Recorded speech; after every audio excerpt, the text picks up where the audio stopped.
Perkenalkan, nama saya Izin Bang Baik. Saya Fatika Maria. Saya Stephanie Bunga Melia. Saya Ega Noftalia Kak. Saya Muhammad Iqbal Firdaus. Saya Iksan Nova Hadian. Selamat pagi Pak. Pagi, ya. Boleh tahu dengan Bapak siapa? Saya dengan Oki Khair. Pada saat ini saya mengajar dengan konsentrasinya manajemen sumber daya manusia. Baik, saat ini saya akan mewawancarai Bapak Oki, ya. Oki. Langsung saja Pak, saya ingin mengetahui pendapat Bapak nih tentang pertumbuhan perekonomian saat ini di Indonesia seperti apa? Pertumbuhan ekonomi di Indonesia kalau melihat dari beberapa berita dari beberapa sumber yang bisa dijadikan referensi untuk melihat bahwa keadaan sekarang itu sedang melambat ekonomi Indonesia. Melambatnya bisa kita lihat karena sejak COVID itu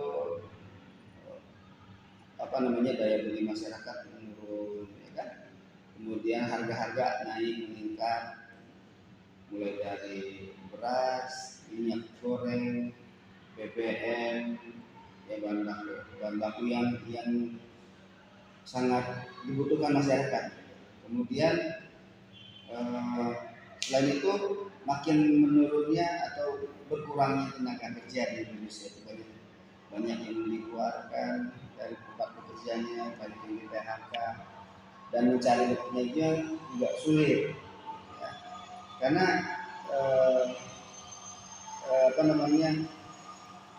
perekonomian ini sudah mulai menyempit, ya. Kalau sebelum COVID kita masih bisa berusaha dengan semaksimal mungkin dan bisa maju kalau sebelum COVID. Ya, begitu terkena COVID mulailah melambat. Ya mudah-mudahan tidak berhenti atau tidak stuck. Ya, harapannya adalah ya mudah-mudahan perekonomian Indonesia bisa segera pulih, bisa melakukan kegiatan perekonomian dengan lancar meskipun dengan dunia usaha yang mulai dari warung kecil ke UMKM, usaha menengah kecil, usaha mikro kecil dan menengah UMKM. Mudah-mudahan ada terobosan-terobosan baru dari itu. Berarti ini ditambahkan Pak? Saya rasa cukup ya, karena itu sudah intisarinya sih sebenarnya. Sudah apa yang dirasakan oleh masyarakat juga saya merasakan kalau perekonomian ini di Indonesia sedang melemah, bahkan menurun ya. Melemah itu dalam arti masih ada yang bisa beli meskipun dengan harga yang tinggi, paling tidak seperti itu. Ya. Baik, terima kasih ya. Jika maknanya nih ya, ini pendapat kakak nih ya, bagaimana perekonomian ini saat ini, apakah baik atau makin ke bawah? Kalau menurut saya sih perekonomian Indonesia saat ini baik ya, setelah pandemi sudah sedikit menghilang lah, itu perekonomian Indonesia sedikit meningkat lagi karena banyak kantor-kantor yang bisa mulai kerja di kantornya, jadi bisa bertatap muka sama pelanggan juga dan kayak gitu. Ya seperti semula lagi ya? Iya, kayak semula lagi. Kalau menurut kakaknya gimana? Sama sih. Ini ekonomi Indonesia cukup baik daripada Indonesia. Kantor-kantor juga udah pada buka. Mereka udah mulai normal lagi lah. Menurut kakaknya, kalau menurut saya dari kejadian COVID kemarin, sekarang sudah orang-orang sudah menerapkan namanya ya hidup normal, semuanya udah mulai naik perlahan pun sekarang sudah bisa dikatakan aktif kembali ya, sudah meningkat kembali juga, terus kayak dari kita lihat jam operasional pun kerja pun sudah normal sekarang, walaupun kita harus tetap memakai protokol, semuanya tetap berjalan meningkat. Lanjut nih, sarannya gimana nih buat Indonesia agar makin berkembang lagi ke depannya? Saran saya itu meningkatkan UMKM yang ada di sekitar, sama yang mengikuti perkembangan teknologi, sama apa namanya, mendukung karya Indonesia. Produk lokal. Pokoknya di era-era sekarang lebih banyak memanfaatkan teknologi aja, dan bisa membantu meningkatkan ekonomi. Kalau menurut saya sih lebih ke kita sebagai terutama mahasiswa ya, mensupport adanya produk-produk lokal, sehingga UKM kecil itu meningkat juga pendapatannya kalau kita dan diri kita sendiri kayak mensupport produk-produk lokal tersebut gitu. Oke. Baik, terima kasih Kak ya buat waktunya ya. Biar sama nih. Oke, Terima kasih. Perkenalkan Pak, nama saya Bunga, dengan siapa saya berbicara? Oke Pak Sugeng, saya mau nanya tentang pendapat Bapak tentang pertumbuhan perekonomian di Indonesia saat ini gimana Pak? Kalau melihat dari data berita yang banyak, laporan dari Menteri Keuangan bilangnya ada kenaikan. Tapi kalau lihat di realita kenyataan di masyarakat, pertumbuhan itu melambat, tidak ada kenaikan.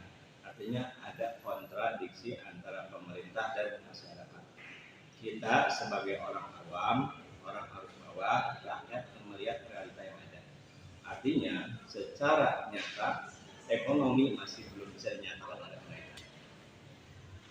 Terus kalau melihat dari stimulus pemerintah sudah bagus artinya, dengan memberikan adanya bantuan langsung tunai. Tapi Bapak melihat harusnya sampai kepada masyarakat, didata sampai ke RT. Itu yang utama. Supaya apa? Supaya benar-benar tepat sasaran. Itu. Oke, selanjutnya dampak COVID kemarin ini ke pertumbuhan perekonomian gimana Pak? Ya, sangat berpengaruh karena di situ ekonomi merupakan sentral buat pendapatan masyarakat. Dengan adanya COVID, maka interaksi antar masyarakat jadi berkurang, tidak bisa adanya komunikasi, dan tidak semua masyarakat bisa memahami tentang teknologi.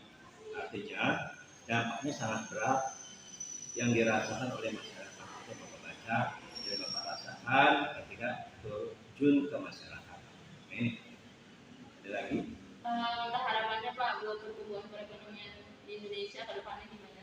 Untuk pertumbuhan adanya pendidikan kepada dari pemerintah daerah kepada masyarakat untuk pelatihan-pelatihan yang sifatnya teknis, sehingga masyarakat punya bekal, punya ilmu ketika terjun kepada masyarakat dari sisi training, pelatihan, supaya apa? Masyarakat itu nanti mampu untuk berkarya. Karena ke depan tidak hanya tradisional, tapi kontemporer harus bisa dilaksanakan. Kontemporer artinya masyarakat itu harus cerdas.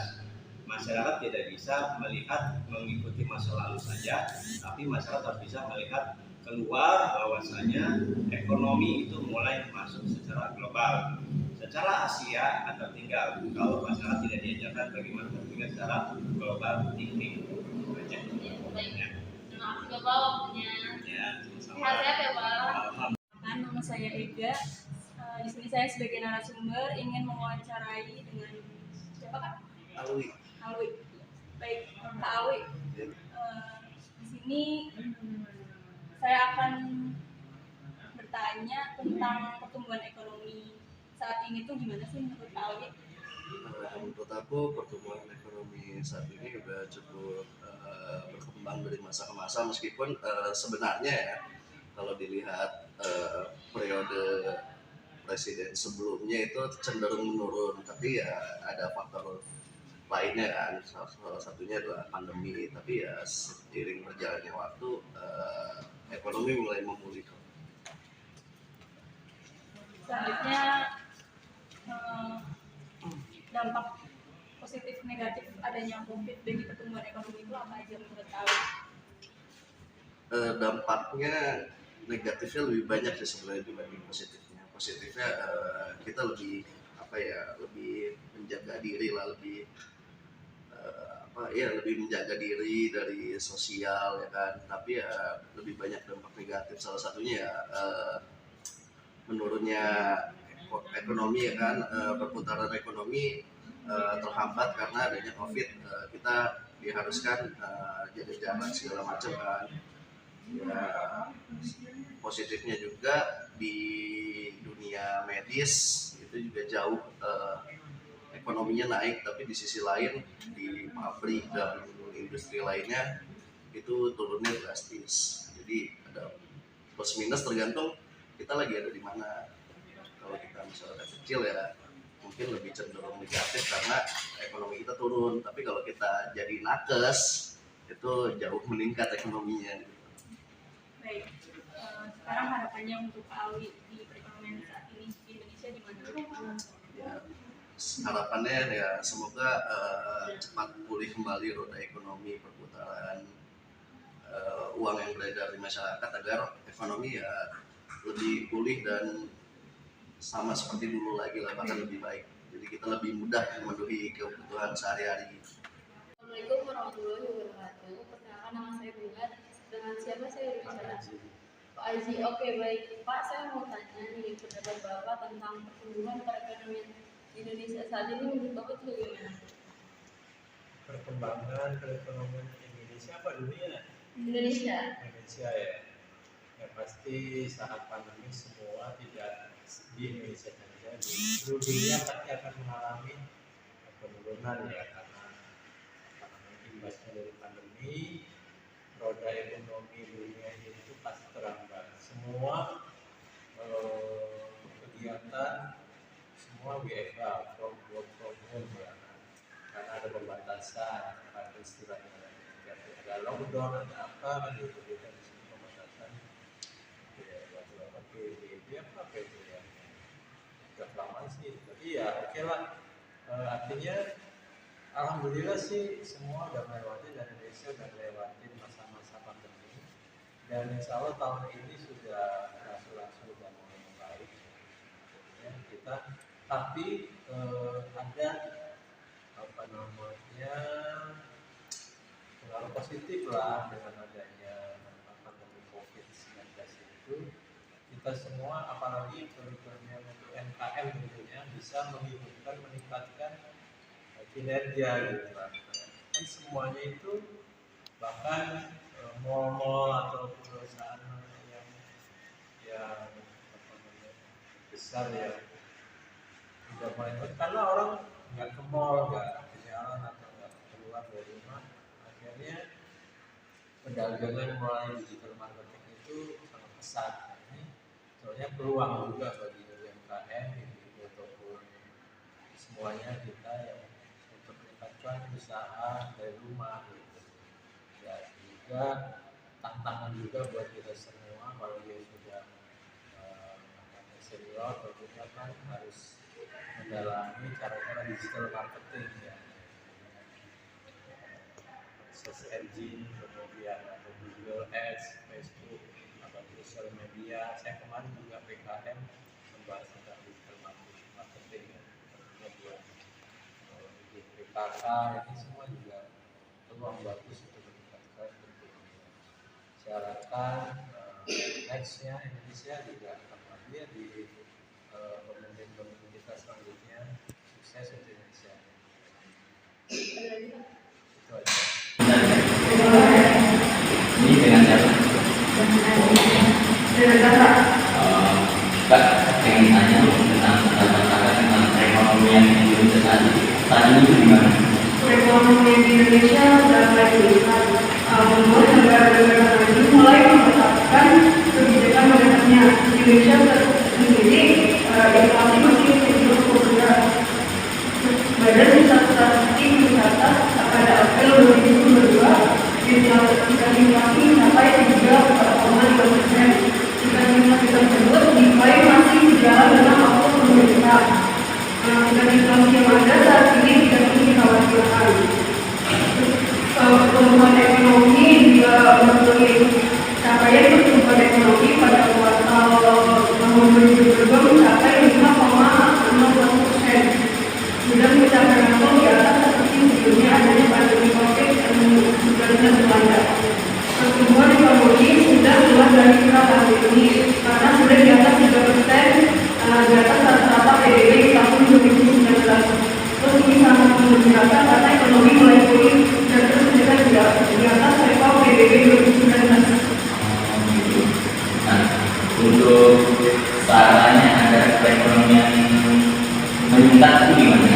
Mungkin dengan membuka banyak lapangan pekerjaan atau yang buat para pemerintah gitu. Terus mungkin kalau misalnya juga buat orang yang punya usaha, kalau usahanya itu mulai sukses, jadi mulai berkembang kemana-mana. Jadinya kan nanti banyak yang orang kerja dan itu mungkin bisa jadi memperlakukan tingkat pengangguran di Indonesia. Karena ada